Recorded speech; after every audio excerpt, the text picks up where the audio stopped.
Chapter 8 की शुरुआत होती है। जैसे कि योहान ने कहा था, योसन और योहान 10 मिनट्स के अंदर लिहान को लेने आ गए। उन दोनों को देखकर लिहान को गिल्टी महसूस हुआ क्योंकि वो दोनों ही अपने स्लीपवेयर में थे। वहाँ से घर तक का कार का सफ़र खामोशी से भरा हुआ था।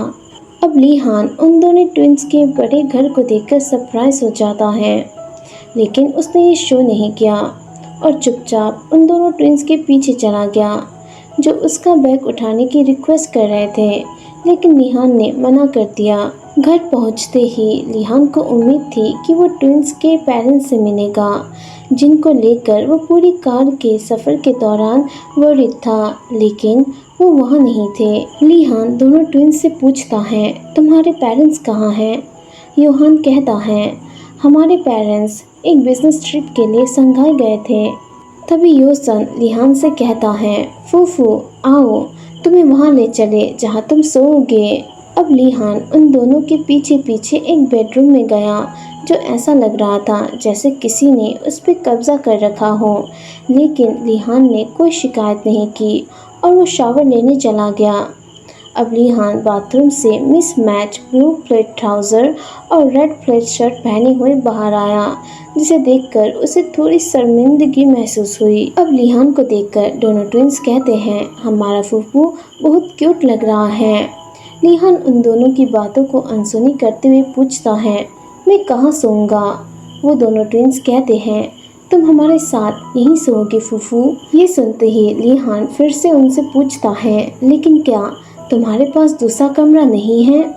वो दोनों हाँ में जवाब देते हुए अपने कंधे हिलाते हैं। तो लिहान लग्जरी बेड से एक पिल्लो और एक मोटी सी चादर उठाता है और उसे फर्श पर बिस्तर की तरह बिछा देता है। अब ये देखकर वो दोनों ट्विंस लिहान से पूछते हैं, तुम क्या कर रहे हो फूफू?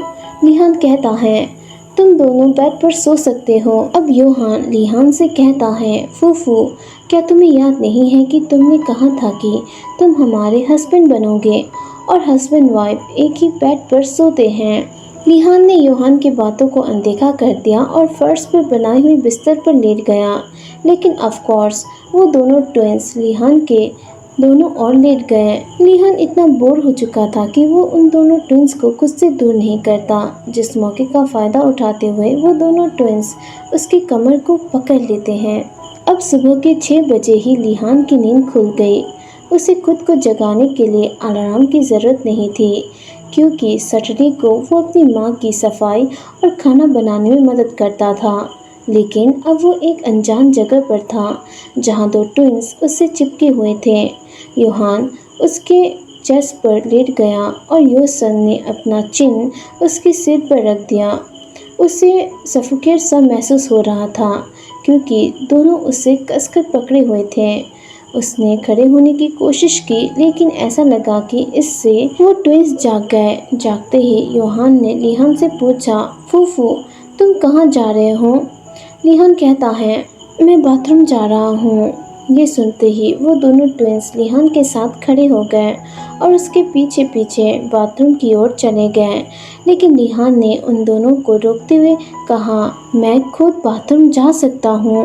अब लिहान बाथरूम में घुस गया और हाथ धोने से पहले अपना जो काम था वो कर लिया। जब वो बाहर आया तो योसन ने उसे उठाकर बेड पर ले आया और वो लोग अपने पहले की ही सिचुएशन में आ गए जैसे वो सो रहे थे। लिहान उन दोनों ट्विंस से कहता है, मैं सोना नहीं चाहता। तो वो दोनों ट्विंस लिहान से कहते हैं, फूफू अभी जागना बहुत जल्दी हो जाएगा, बस सो जाओ। उन दोनों ने लिहान के गले और उसके फोरहेड पर किस किया। लिहान के पास फिर से सो जाने के अलावा कोई चारा नहीं था। अब थोड़ी देर बाद लिहान जब उठा तो वो शॉक में था क्योंकि वो दोनों ट्विंस उसे ही सोते हुए देख रहे थे। योसन लिहान से कहता है, फूफू नाश्ते का समय हो गया है। ये सुनते ही लिहान ने अपना सिर हिलाया और वो दांत ब्रश करने चला गया।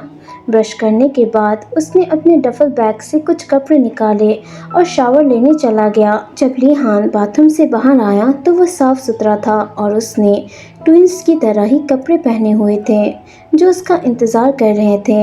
योहान लिहान से कहता है, चलो फूफू चलें, अब वो दोनों ही लिहान का हाथ पकड़ते हैं और उसे नाश्ते के लिए नीचे ले जाते हैं। लिहान ने स्टफ बन और बीन खाए, जबकि ट्विंस ने कॉन्गी, जो एक दलिया जैसा होता है, और बीन खाए। अब जब वो लोग खाना खा चुके तो लिहान ने अपनी प्लेट हटाने की कोशिश की, लेकिन ट्विंस ने यह कहकर उसे रोक दिया कि उनके पास इसके लिए मैट्स हैं। लिहान कमरे में वापस चला गया।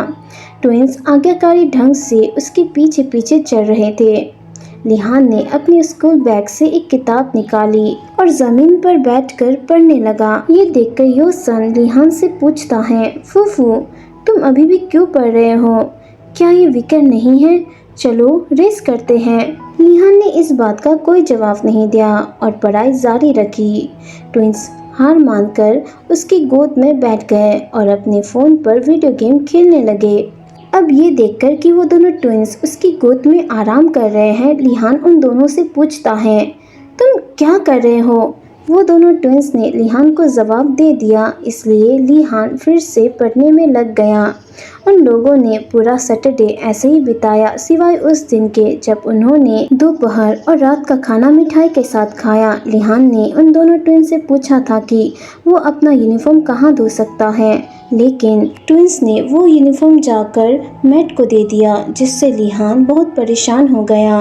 वो ट्विंस लिहान से बहुत चिपके रहते थे और कभी कभी लिहान के पीछे बाथरूम में जाने की कोशिश करते थे, लेकिन लिहान ये हमेशा श्योर करता था कि वो ऐसा ना करे। जब संडे का दिन आया तो लिहान फाइनली पढ़ने के अलावा कुछ और करने के लिए एग्री हो गया, जो कि एक मूवी देखना था जो बहुत ही एजुकेशनल था। लेकिन ट्विंस को इससे भी कोई दिक्कत नहीं थी जब तक वो लिहान के साथ है। अब वो सब मूवी हॉल में पॉपकॉर्न खा रहे थे और जानवरों के लाइफ के बारे में देख रहे थे, लेकिन ट्विंस को इसमें कोई इंटरेस्ट नहीं था। वो अपने फूफू को ही देख रहे थे। वो बीच बीच में लिहान के गालों को किस करने से खुद को नहीं रोक पा रहे थे, लेकिन लिहान बार बार उन्हें धक्का देकर रोकता था, लेकिन वो सुनते ही नहीं थे। अब मंडे का दिन भी आ जाता है। लिहान हमेशा की तरह जल्दी उठ गया, क्योंकि वो स्कूल से थोड़ी दूर रहता था और आमतौर पर पैदल ही स्कूल जाता था।